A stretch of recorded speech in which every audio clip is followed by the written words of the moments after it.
Amita D. And today, what is our subject? What would you like to speak on? More dramatics, perhaps? Dramatics, because the mother had asked me, when I asked her a question, do you see any dramatics coaching as part of our school activities? So mother said, are you ready to take up the responsibility?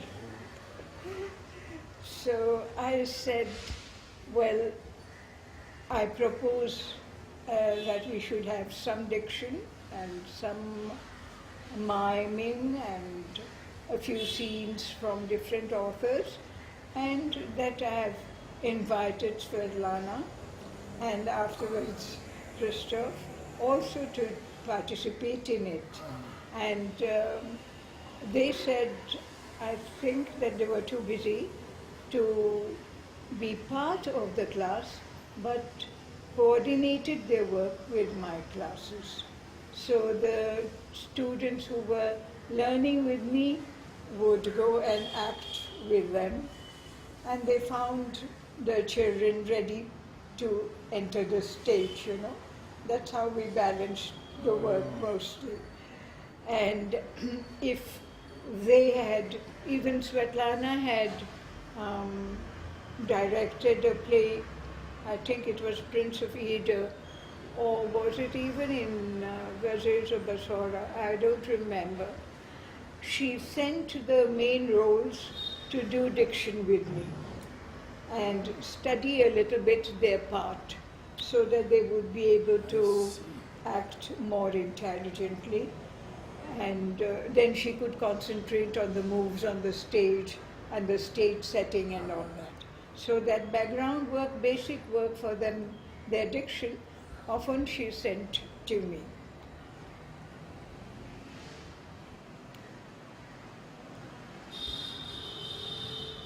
I have to speak about one play in French. Did I tell you about mother coaching me for the blind girl getting back to sight? Yes, so that was a very major turning point for my acting. I never called it acting, my work on the stage. And I talked to you also about Vasavadatta, how I learned, and I gave you the sequence that I learned. After that, we had some things which were very interesting and very special to our place, called dance drama, based on Sri Aurobindo's works. And one of the most prominent ones which stand out is The Hour of God.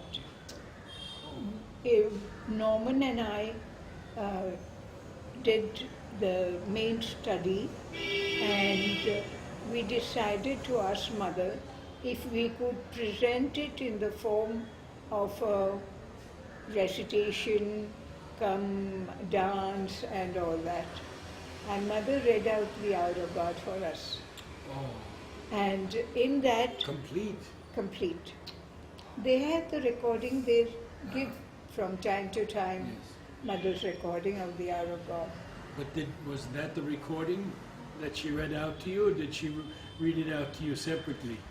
No, she read it out for the recording. For the recording. Because she was not coming out on the stage and to the theatre, and we wanted her voice, and she was very happy to read it. And but she was more happy to read her own prayer, Gloire à toi Seigneur, triomphateur de tous les obstacles. Permets que rien en nous ne fasse obstacle à ton œuvre. So Anu Purani, Anu had danced to this. A very beautiful expression. In certain parts it was really very expressive. And Mother read that out, and we used it in 2 or 3 portions, and the first part we distributed among ourselves. It was a group of directors, so to say. I took up the first part where we described the different arts, because he says in the Hour of God, when little effort goes to the making of a great result and changes destiny. So we had the result in the cultural side, we said, will be the arts, the expression. And Mother chose the color of each of the arts. Poetry, painting, dance, music, sculpture, and thought, which transmits all this to the human. So, what were the colors? Do you recall yes, the colors? Thought that transmits the higher world, she gave golden yellow, like that rose. And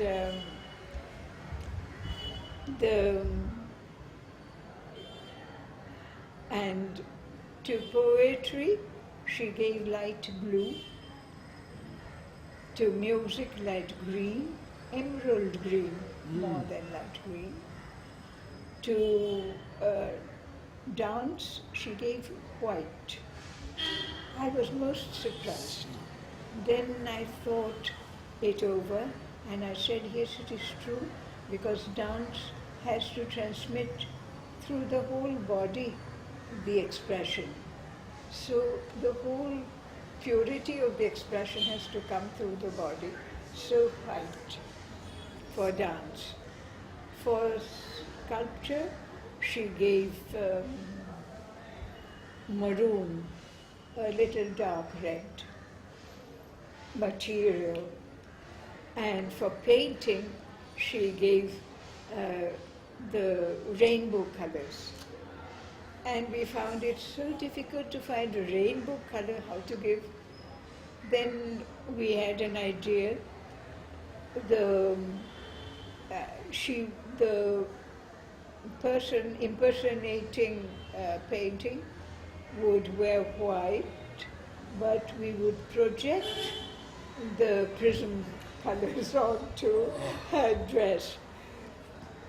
It was perfectly all right for our rehearsals, but on the final day with all those big lights,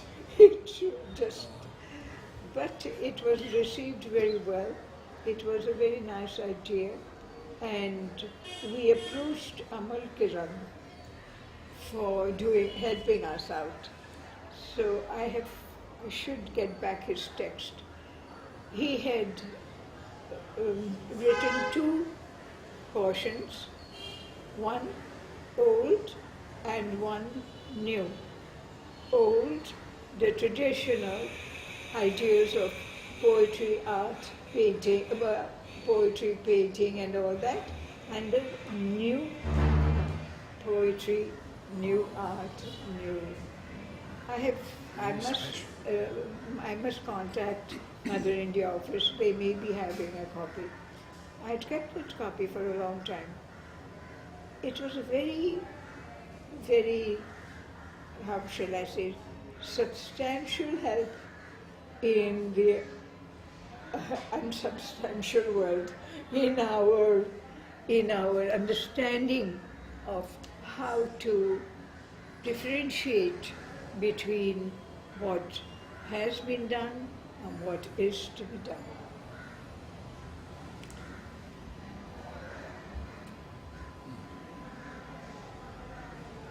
Did he come to rehearsals with you? No. No. He just So gave the writing. who did the different parts? Then there was the part of, we had the transition from the aspiration to the unhappy is the man who is found sleeping and unprepared to use it, who when the when the moment arrives, I'm forgetting the word. So there we approached our physical education department, and Pranabda with his colleagues composed tableaus with his bodybuilders. And at first it was an aspiration and all movement. The bulletin has published it. And then they are all depressed and they can't wake up. And then they wake up. I don't know, there was a sequence of 5 movements that was given. I think it was also Pranabda's coach, Virendra, who had helped, but I don't quite remember.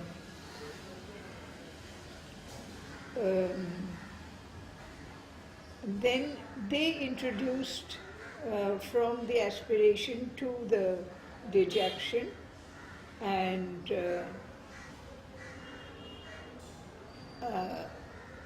after that we come back again to the new expression. The mother has said with a very firm, in a very firm tone, thrice woe to them who are strong and ready but misuse the moment. And there the bodybuilders had done a very good job, and in their posture they were asked to keep a slightly ironical smile, something like that. After that we went into a part of aspiration and surrender, which was done by Arati, Shobha, and one more person, I forget. But before that, Srimai had done also one portion of. So it was really my work with Srimai, with Pranabda's group, then with Shobha and Arati doing the aspiration part. They had taken up the children of the school for certain postures. I should be able to give you the pictures, only then it will be really descriptive.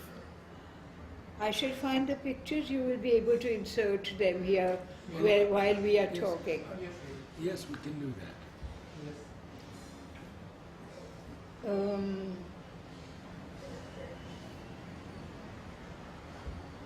I wanted a little bit to talk about the dance, because when we started the dance classes with Anubin, there were many people who wanted to join, and the classes were held in the playground.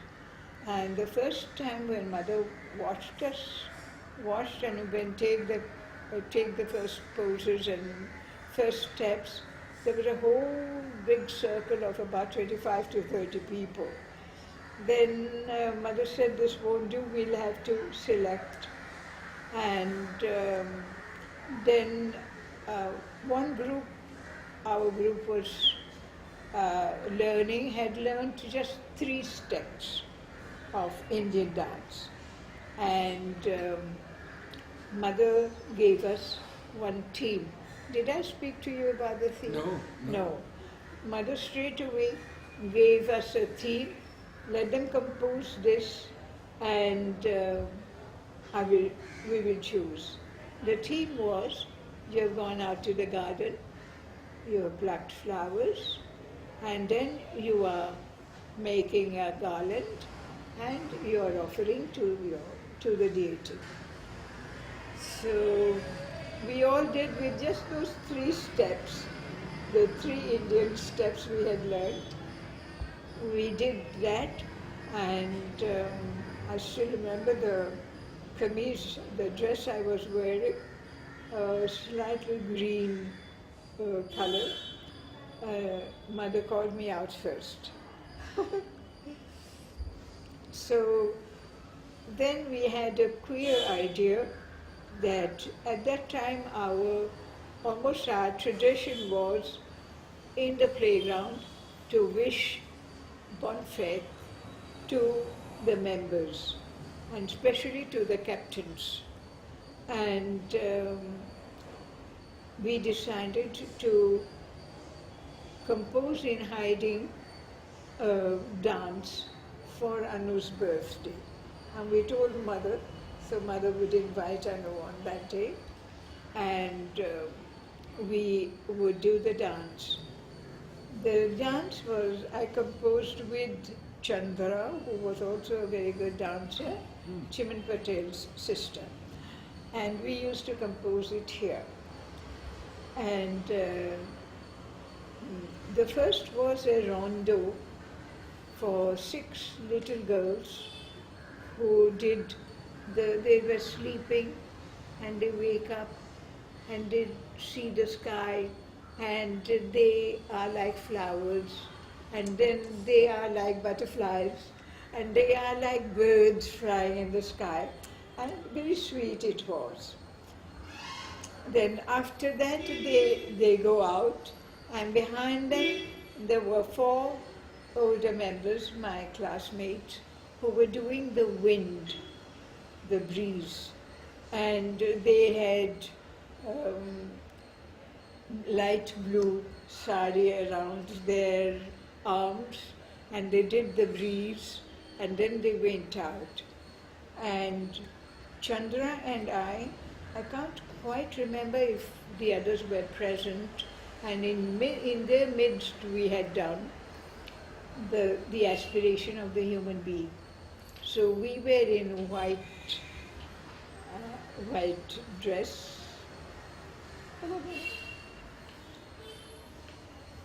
So we did that, and what was very, very, how should I say, memorable for me is that it was as if I had received a few words to which a few gestures would be combined. The words and the gestures came to me together.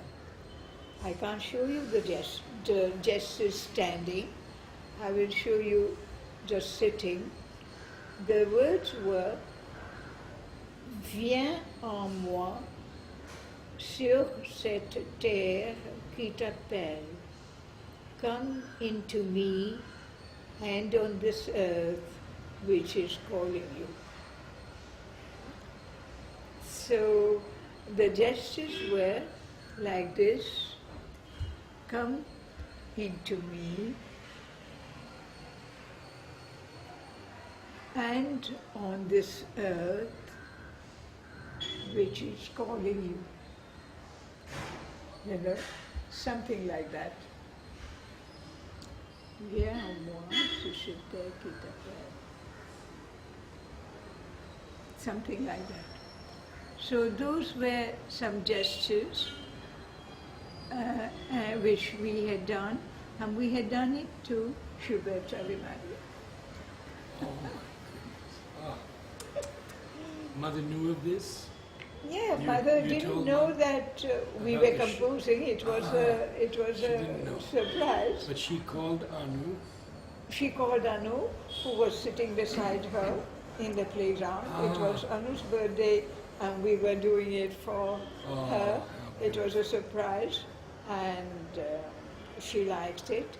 And afterwards she said she had a vision through the dance of the future dance.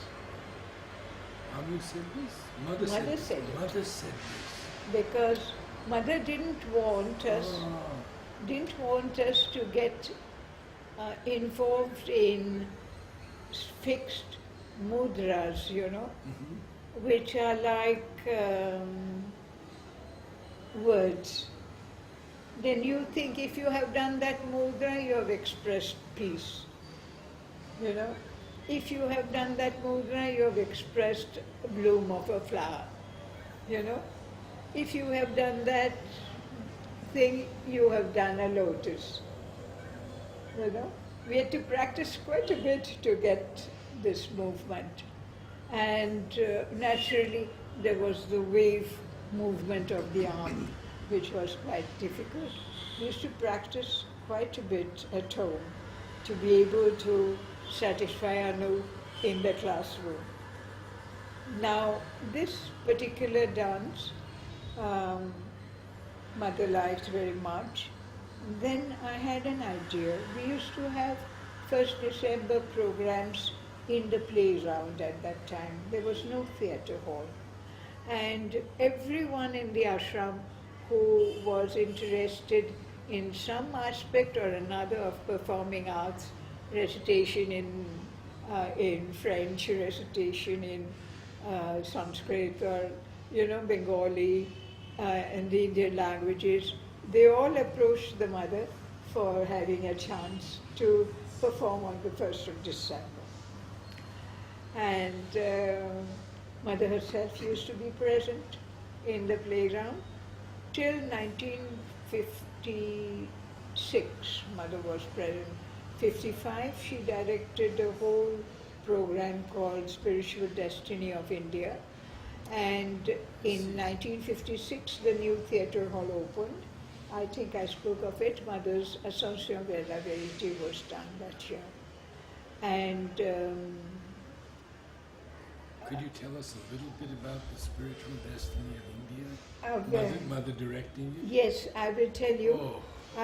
I gave you the colors of the different arts, no? Yes, All the different arts. Yes. That was Spiritual Destiny of India was a great achievement in our performing arts history. Mother approached all the older disciples, Noleda, Madhav Pandit, and who else was there? Everyone to string together from the Vedic age to modern times. So you had at first the Vedic hymns and Vedic age. They wore a dress which would look like the bark of a tree, which shoulders bare, and there were young men and women doing it, like wearing the bark of a tree. That was very interesting. And I should get a copy of it to give you the sequence. But after that, you had a break of the Upanishadic age where the verses were chanted, if I'm not mistaken. Then there was like an interval, and you had the age of Sri Krishna, Mahabharata, Krishna and Arjun, their dialogue. And then you had a dance of the rasa. Krishna in the middle with Radha and the gopis going around. Now, Mother had told us that in India, this she had told us much later, in India they have misinterpreted the Radha and Krishna relationship. They have brought it to a human level. And whereas when Radha speaks in the original text of viraha, that is estrangement, she is not speaking of estrangement with Krishna. She is speaking of the connection with her soul, which Krishna used to bring to her each time he had an interview, he had a moment of rest with her. And she says, often in the texts we find that during my day, doing my daily chores, and doing all the work that I do, I lost you. It means that the inner connection that he had established is gone. She has externalized her consciousness. So, Sri Aurobindo in the poem Who says very beautifully, um,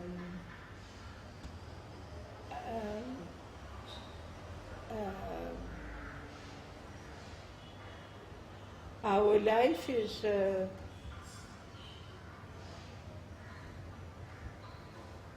look at mine, of Radha and Krishna, our love is their kiss.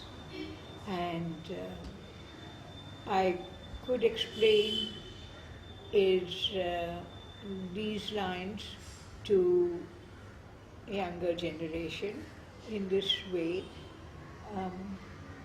Radha is the outer consciousness and Krishna is the inner consciousness.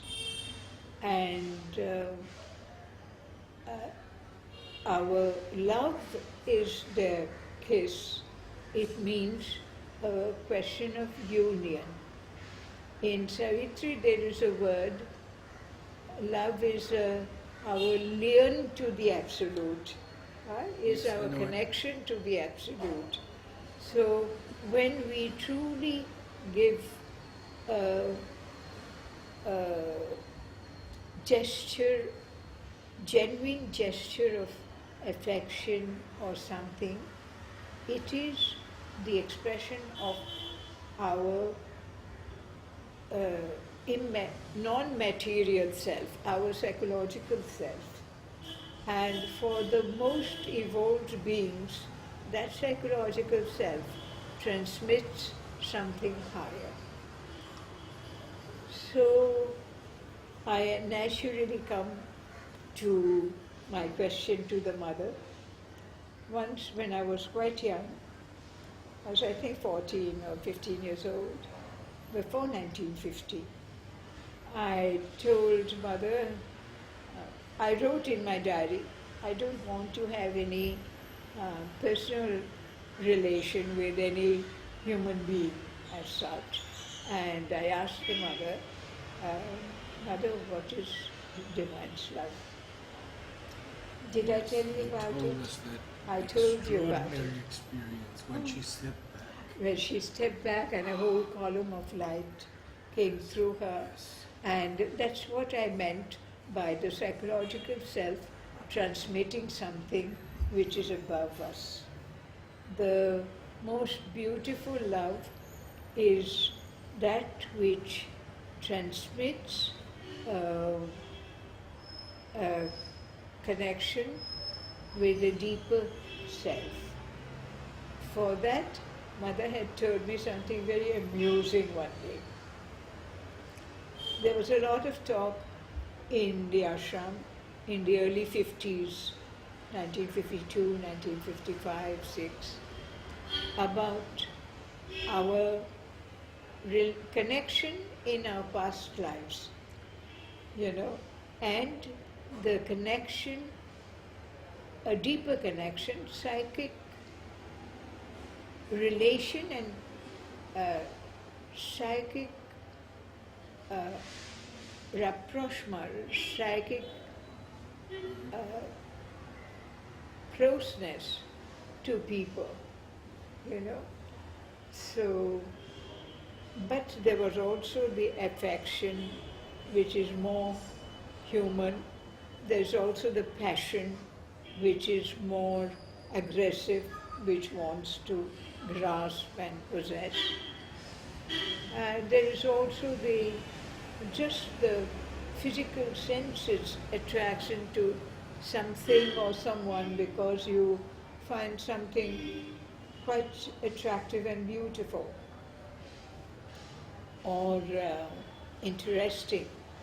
So Mother told me one day, somebody took a lot of time speaking to her and he continued and for a long time, for more than 10-15 minutes. Then Mother came to me and said, oh, these people, for any connection, they imagine that it is a psychic approach to the person, and I can't explain to them. And so she told me, be careful. People say, and she acted it out. Shivsam, I love you. You are the only one in my life, the first one who I have found so close to me and things like that. She said, don't believe a word of it.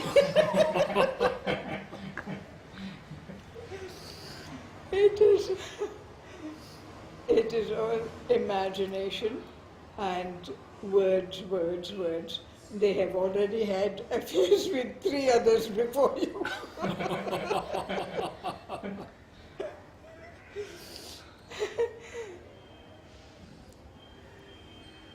This is an aside, but I wanted to ask you if you knew Kapali Shastri.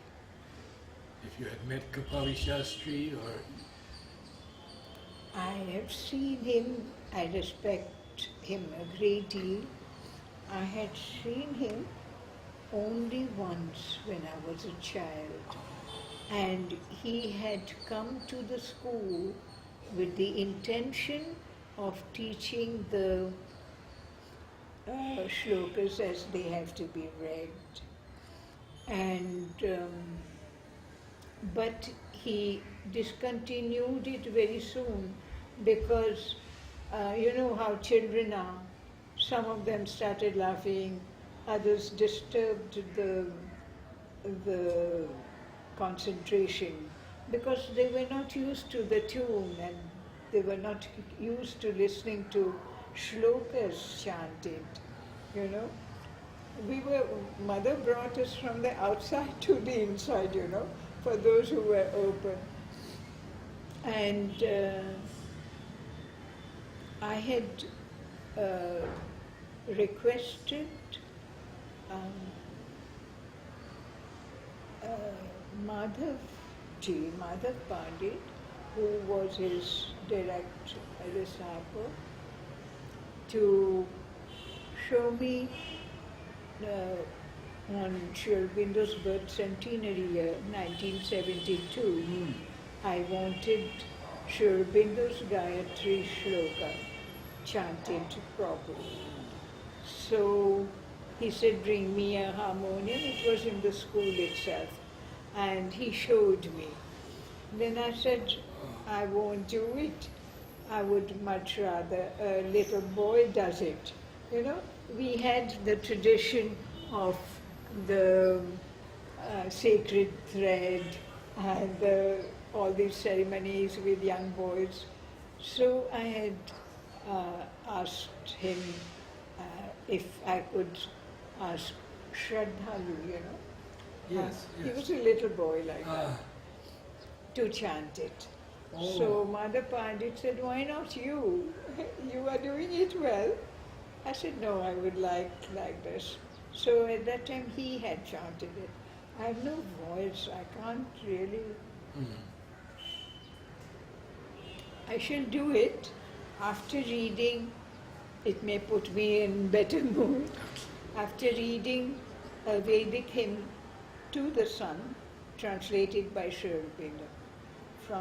I'm doing a work on legends and symbols in Indian literature, extracts from Sri Aurobindo's writings. So for that I had chosen this.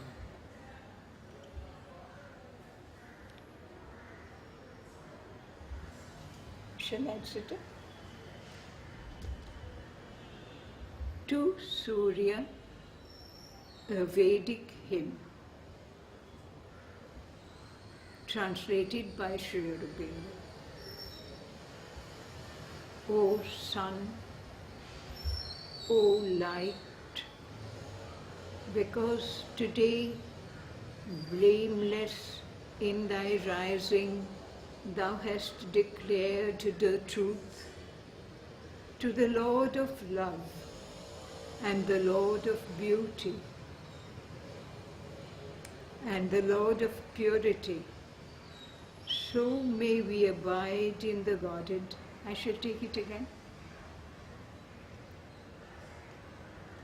To Surya, a Vedic hymn translated by Sri Aurobindo. O sun, O light, because today, blameless in thy rising, thou hast declared the truth to the Lord of love and the Lord of purity, so may we abide in the Godhead. Dear to thee, O Mother Infinite, dear to thee, O Lord of strength, in all our speaking.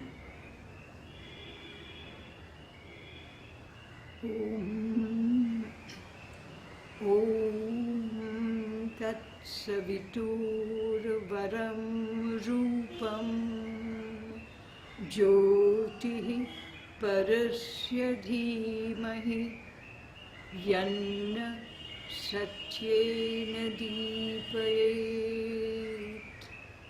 Om Shanti Shanti Shanti.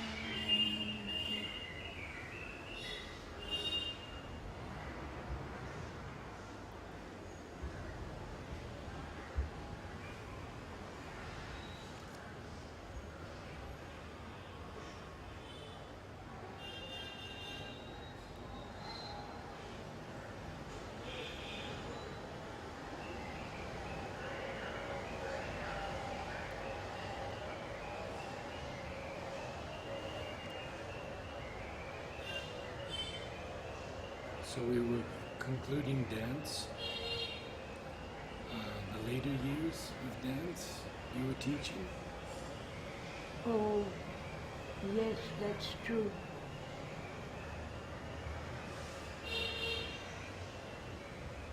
I think I will speak about the dance, but because it will have a rapport with this.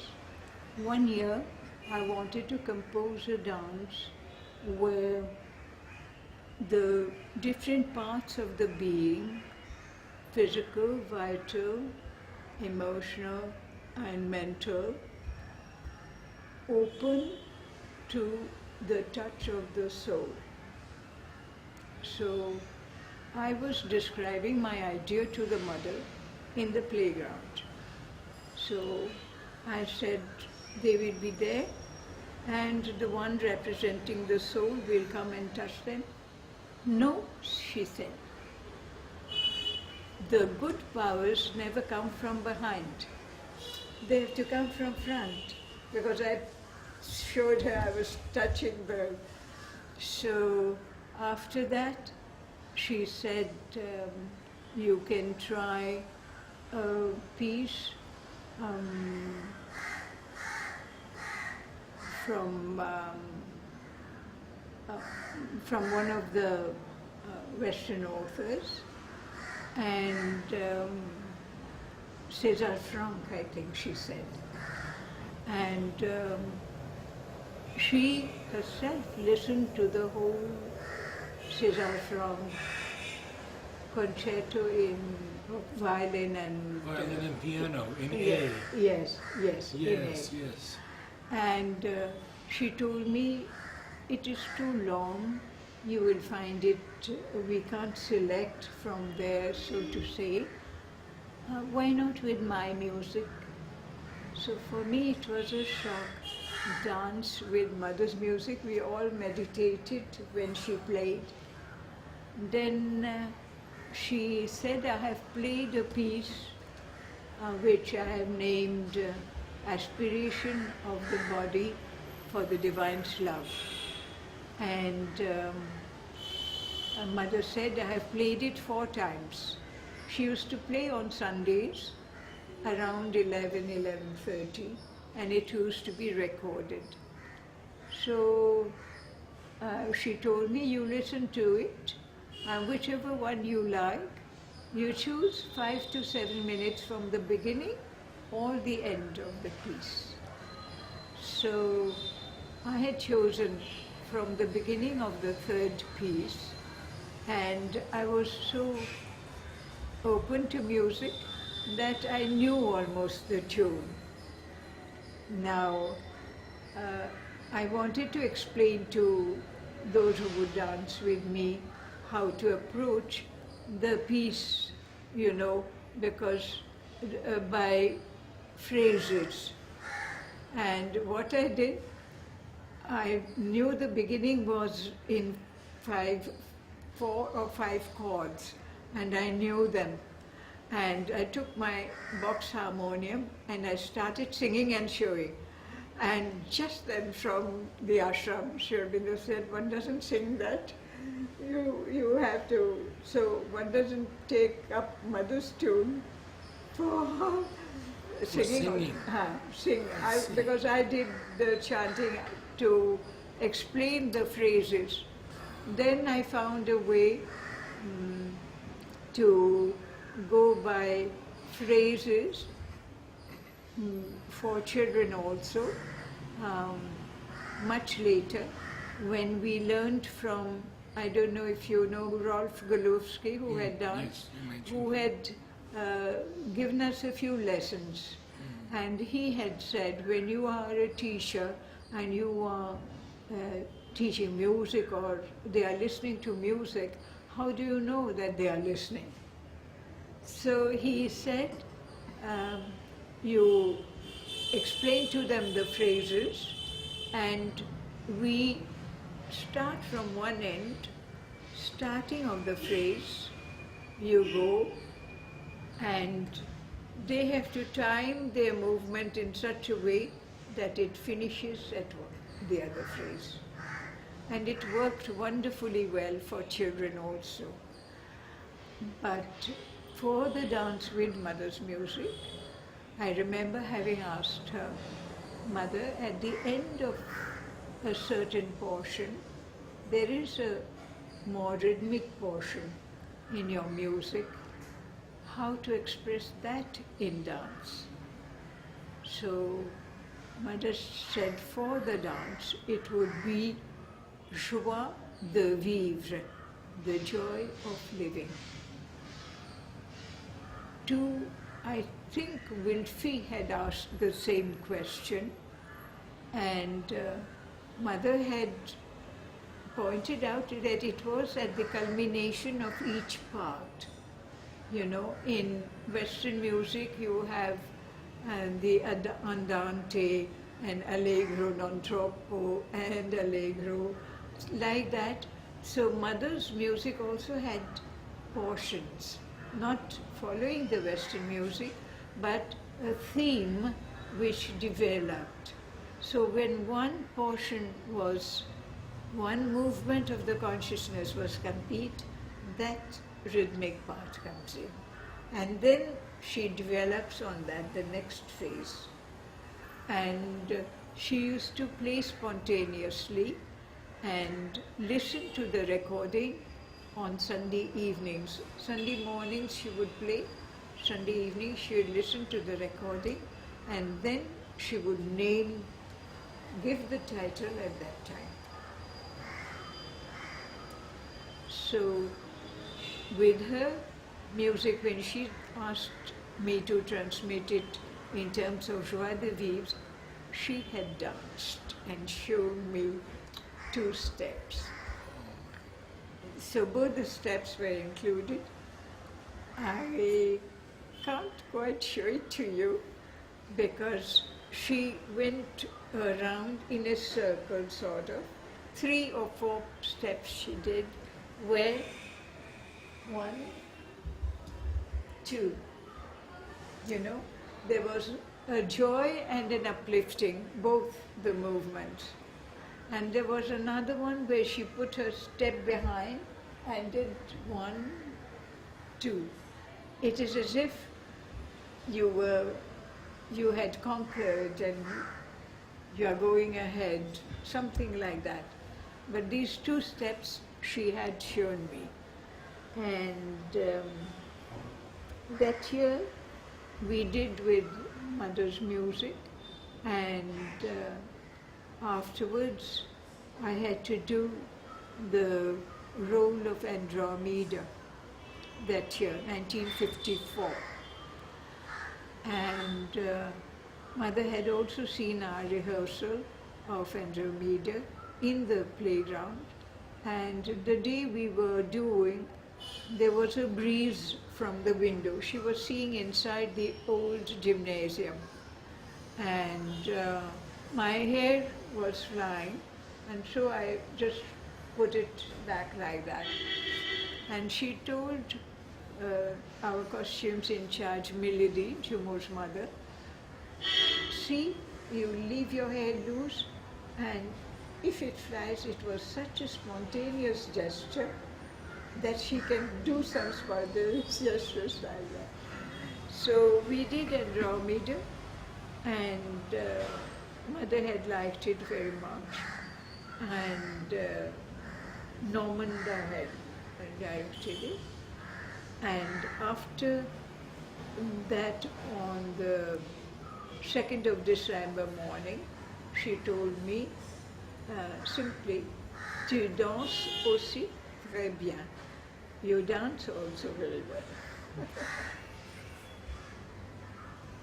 Well, I think that's Really more than enough.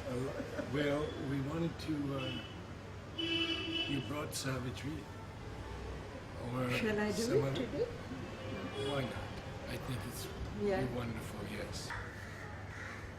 This is really to enter into the subject. After that, I will take in sequence as we had done in 1949 to 53. This is our deepest need, to join once more what now is parted, opposite and twain, remote in sovereign spheres that never meet, or fronting like far poles of night and day. We must fill the immense lacuna we have made, re-wed the closed finite's lonely consonant with the open vowels of infinity. A hyphen must connect matter and mind, a narrow isthmus of the ascending soul. We must renew the secret bond in things. Our hearts recall the lost divine idea, reconstitute the perfect word, unite the Alpha and the Omega in one sound. Then shall the spirit and nature be at one. Two are the ends of the mysterious plan. In the wide, signless ether of the self, in the unchanging silence, white and nude, aloof, resplendent like gold dazzling suns, veiled by the ray no mortal eye can bear. The spirits, free and absolute potencies, burn in the solitude of the thoughts of God.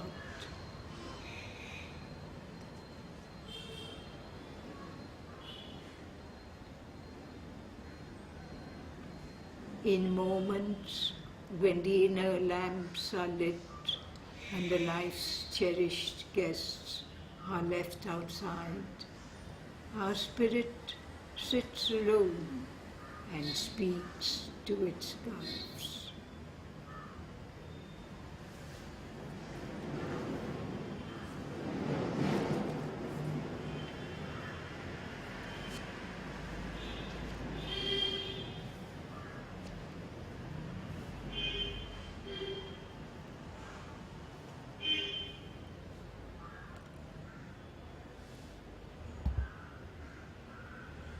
first recitation we had done from Savitri was selected by Amritoda, and it was from Book 10, Canto 3, The Debate Between Love and Death.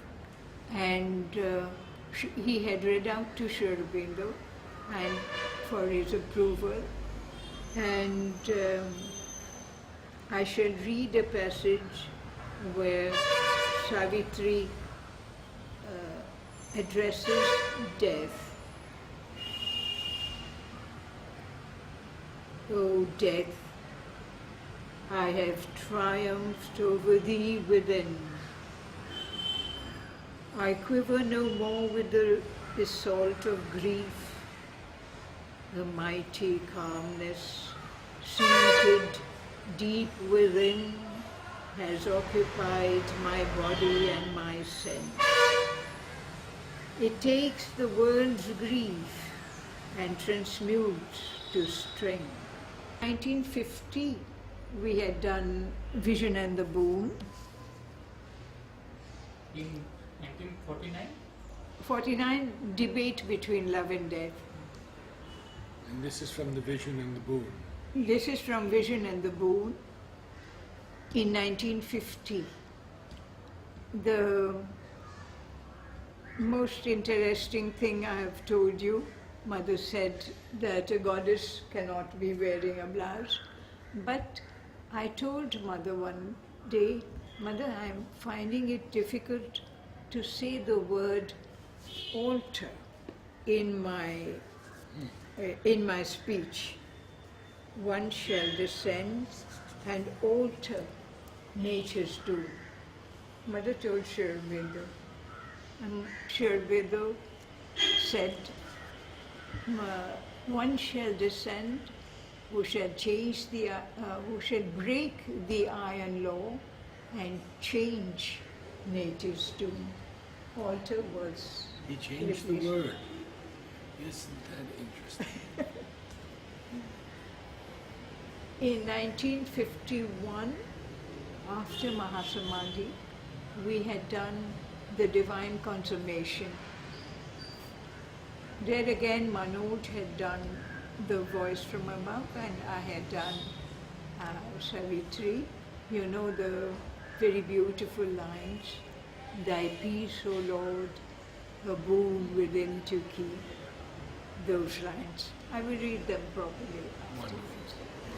In 1952, we had done the Word of Fate, and where the king and the queen and Narad are there, and Savitri announces her choice. You know the beautiful description in Savitri of how her chariot goes through the forests, and all the description of nature is there, and she meets Satyavan. So she chooses, and she tells her parents, Father, I have chosen. And in one of the most beautiful lines, she says, I have seen the eternal in a human face. So in that, Mother said, you have to be more firm. The others, the queen, the king, and Narad, ils sont tous grands dans leur majesté extérieure. They are all great in their external majesty. Toi, tu dois avoir une majesté intérieure. You have to have an inner majesty. And it so happened that that year there was a cyclone and the program was postponed.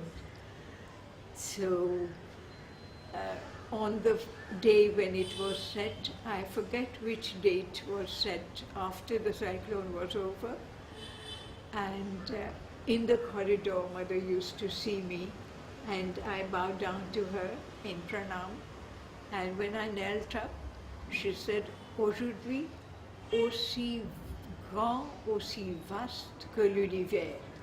today as wide and as vast as the universe.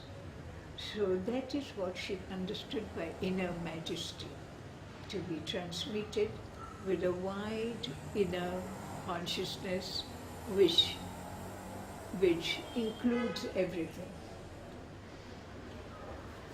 And in 1953, we had done the Triple Soul Forces, where in search of her soul, Savitri enters other domains and meets different characters. And in front of Mother that year, we had only the portion of the three goddesses, the Mother of Sorrows, the Mother of Might, and the Mother of Light. The Mother of Sorrows was done by Preeti Di, Manoj's elder sister. The Mother of Might was done by Light Ganguly, I think. Yes. And the Mother of Light was done by Arati.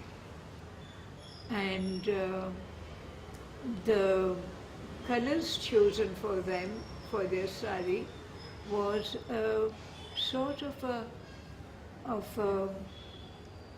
beige but green for the Mother of Sorrows, and for the Mother of Might, naturally, I am Durga and all, was deep red with gold, and Mother of Light was light blue. And the opposing voices were done by Manoj and Mona and Richard, I think. And those who are of the earth, bound by the movements of the earth in these domains. What is interesting is that Mother told Preeti Di, doing the role of Mother of Sorrows, oh, these characters in other worlds, they can pretend so much. And she says that I have the 7 pointed points of wounds and all that. I shall read out and I'll describe at that time.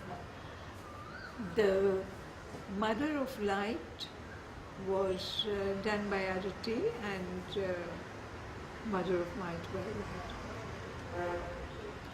I had repeated this on Mother's birth centenary year in memory of this connection with the Mother.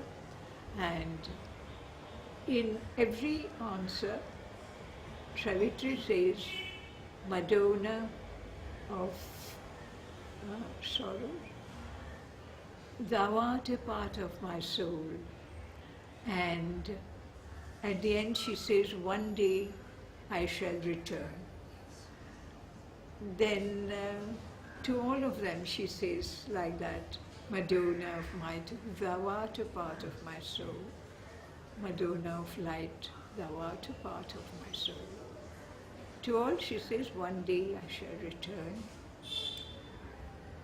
And Mother scolded me the next morning. Mother said, it is not the dream of a little girl. It is not, one day I shall return, his hands in mine, and all that. It's not the dream of a little girl, it is a truth. You have to be firm, and you have to be able to see it properly, that you know that it is going to happen.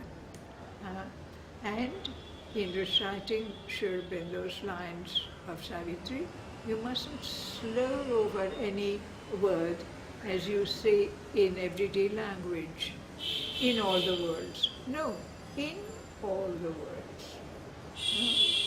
So I will read that out to you. There's too much noise. I'll do it in the studio. So that was the last one we did in front of Mother of Savitri, 1953.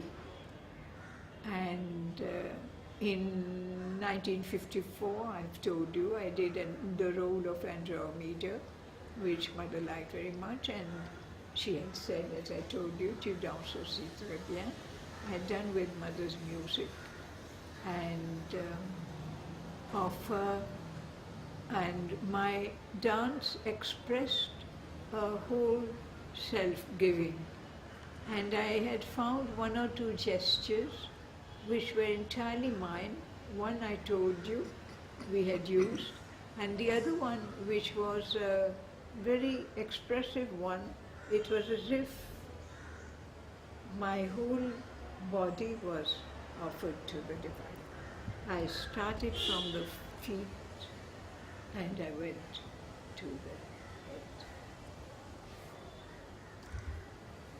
Thank you. Can you tell us how often Mother is to direct Nayak dramas? Mother guided personally till 1955. 1956 also she had guided personally, opening of the theatre hall, her own play, Ascension vers la Vérité, which we saw last year, last 1st December when they did that play. Mother had herself guided. So she used to come every day? She used to take the rehearsals all the time. I can't tell you if she went every day, but quite often. I think they rehearsed and she went every other day or something like that. I'm not very sure. She had directed quite a few things. Long ago years, she had directed a scene from Racine. Atali is a very dominating character, a queen who does not like the coming in of Christianity. It is of those early Christian days. And the play is about Atali, a very overriding in her ideas. She is a queen and she wants her ways to come through. The scene which Mother guided is called Songe d'Atali, the dream of Atali. So Atali as the queen has a dream where she sees that one little boy who is being brought up by her priest and priestess secretly will kill her. And she comes to the temple and the priest and the priestess say, "We don't know." "Yes, I know you are hiding a child there. And I want to speak to the child." So the dialogue, the monologue and the dialogue of Atali with the child and the priestess and all was directed by the mother. This was way back in 1946, the second annual day, which was done in a local theatre hall.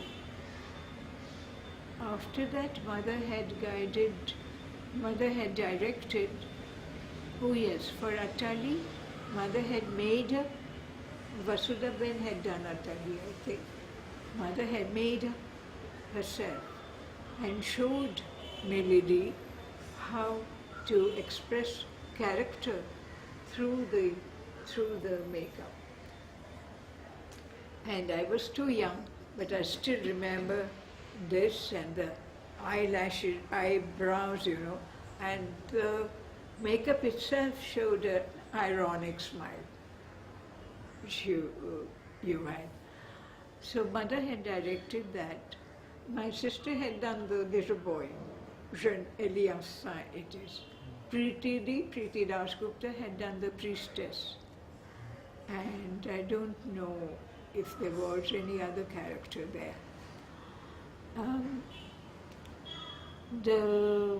The other play Mother had directed was in 1947. The next following year, Mother had directed the French comedy. Before the French comedy I have talked to you about, Yes. L'anglais tel qu'on le parle, the type of English which they speak in France. And it is a very funny comedy where the interpreter, every hotel had its interpreter, and the interpreter wants a leave day. So he tells his friend, who doesn't know a word of English, tells his friend, you just wear my cap, it's written interpreter there, and no one comes actually, so you will have no problem. And just that day, an Englishman comes.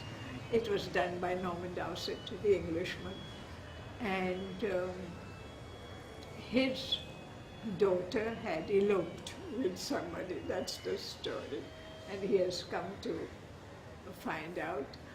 And Mother chose extraordinary physique and physiognomy.